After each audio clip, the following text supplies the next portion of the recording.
O Concello de Pontevedra mantivo unha reunión coas federacións de veciños do municipio co fin de coñecer as súas propostas para incluir todas as que poidan no borrador dos orzamentos do 2018. O concelleiro de Economía e a tenente de alcalde estiveron presentes neste encontro do que saíron máis que satisfeitos e destacaron o ambiente de cordialidade que se respirou nesta reunión. Raimundo González informou esta mañá que dende estas federacións presentaron 5 propostas xenéricas e 42 específicas, das cales agardan incluir no borrador do orzamento a grande maioría.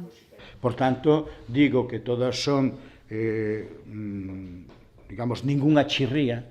e en todo caso eso se verá, porque, é dicir, ao mellor algunhas pois exixe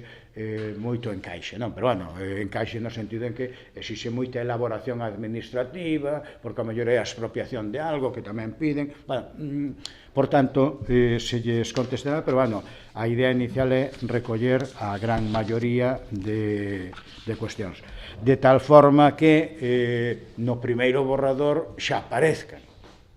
Das propostas presentadas, as 5 xenéricas céntranse na creación dun estacionamento disuasorio no barrio da Parda, a recuperación da figura do Monte Vivo, o acopio de información sobre as novas liñas de transporte, a mellora e actualización de sinalización na entrada e saída da cidade e a formación de persoas en paro. Entre as específicas, hai moitas e moi diversas, entre as que se atopan melloras de seguridade vial, melloras de accesibilidade, melloras do saneamento, campañas de promoción da compostaxe, melloras do alumeado público ou traballos de recuperación de lavadoiros e fontes públicas. Con todas estas iniciativas, agora os servizos técnicos xa están traballando co fin de incluir a maioría no borrador dos orzamentos do 2018 que estará listo a vindeira semana.